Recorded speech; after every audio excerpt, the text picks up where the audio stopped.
Hello friends, Gayatri క్రియేషన్కు స్వాగతం. గాయత్రి క్రియేషన్లో ఈరోజు మనం మిరియాల అన్నం, పెప్పర్ రైస్ ఏ విధంగా తయారు చేసుకోవాలో తెలుసుకుందామండి. ఇది చాలా ఈజీ చేసుకోవడము. ఈ చలికాలం వర్షాకాలంలో ఈ మిరియాల చారే కాకుండా ఇలా మిరియాల అన్నం చేసుకొని తింటే కూడా మన ఆరోగ్యానికి చాలా మంచిది. ఇది లంచ్ బాక్స్ రెసిపీ కూడా.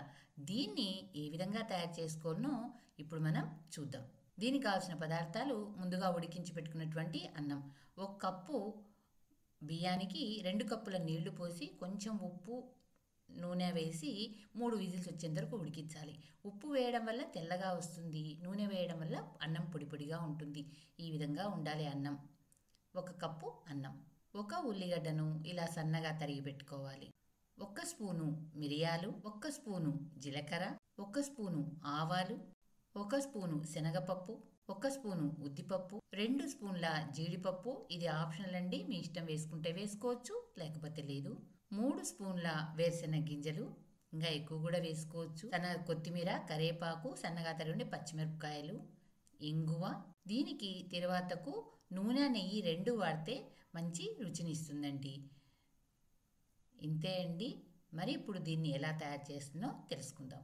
రోల్ను తీసుకొని, తక్కువ క్వాంటిటీ ఉంది కాబట్టి నేను రోల్ను తీసుకున్నాను. ఎక్కువ క్వాంటిటీ ఉంటే మనం మిక్సీలో కూడా వేసుకోవచ్చు. 1 స్పూను మిరియాలు, 1 స్పూను జీలకర్రను వేసి బరకగా దంచుకోవాలండి. మరీ మెత్తని పొడిగా ఉండకూడదు. ఇలా బరకగా దంచుకోవాలి. ఇలా బరకగా దంచుకున్న తర్వాత ఇలా ఉండాలండి, పొడి పొడిగా ఉండాలన్నమాట. దీన్నంతా ఒక గిన్నెలోకి తీసేసుకుందాం. దీన్ని ఇప్పుడు పక్కన పెట్టేసుకుందాం. స్టవ్ వెలిగించి బాణలిని పెట్టుకుందాం. 2 స్పూన్ల నూనెను వేసుకుందాం. అలాగే 2 స్పూన్ల నెయ్యిని కూడా వేసుకుందాం. 2 స్పూన్ల వేరుశెనగ గింజల్ని వేసి వేయిద్దాం. ఇవి మాడిపోకుండా జాగ్రత్తగా వేయించాలండి. మీడియం ఫ్లేమ్లో పెట్టుకోవాలి. 1 స్పూను శనగపప్పును వేసుకుందాం. అలాగే 1 స్పూను ఉద్దిపప్పును కూడా వేసుకొని వేయిద్దాం. ఇది అప్పుడే సువాసన వస్తుందండి, అంతవరకు వేయించాలి. ఏదైనా కానీ మాడిపోకూడదు. 1 స్పూను ఆవాలను వేసుకుందాం. 2 స్పూన్ల గోడంబిని వేసి వేయిద్దాం. ఇవన్నీ గోల్డెన్ రంగు కలర్లో వచ్చేంత వరకు వేయించాలి నిదానంగా. సన్నగా తరిగిపెట్టుకుని పచ్చిమిరపకాయలను వేసి వేయిద్దాం. 1/2 స్పూను ఇంగువను వేసుకుందాం. ఇంగువ వేసుకోవాలా అనేది ఆప్షనల్ అండి, అది మీ ఇష్టం. వేసుకుంటే వేసుకోవచ్చు, లేకపోతే లేదు. సన్నగా తరిగి పెట్టుకున్నటువంటి ఉల్లిగడ్డలను వేసేసుకుందాం. దీన్ని కూడా బాగా కలిపేద్దాం. రుచి తగినంత ఉప్పును కూడా వేసేసుకుందాం. మనము దంచి పెట్టుకున్నటువంటి మిరియాలు, జీలకర్ర పొడిని సగం మాత్రమే వేద్దాం. మళ్ళీ అన్నంలో మిగిలినది వేసుకుందాం రుచిని చూసుకొని. సగం వేసి దీన్నంతా బాగా కలిపేద్దాం.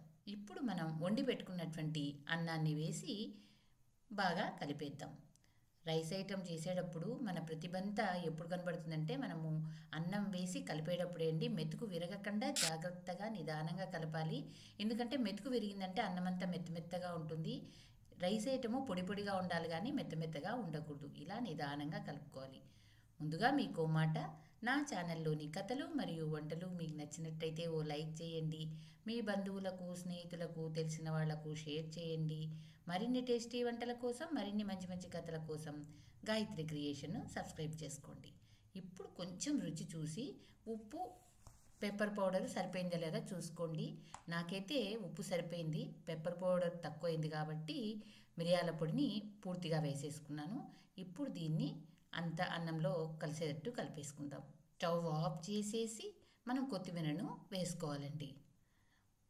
వేడి మీదనే వేసేసుకోవాలి. దీన్నంతా ఒకసారి బాగా కలిపి సర్వింగ్ బౌల్లోకి తీసేసుకుందాం. ఈ మిరియాల అన్నంను లేదా పెప్పర్ రైస్ను మీరు తయారు చేసి మీకు ఎలా కుదిరిందో నాకు కామెంట్స్ రూపంలో తెలపండి. ఇలా పొడి పొడిగా ఉండాలండి మిరియాల అన్నం అనేది. Thank you for watching.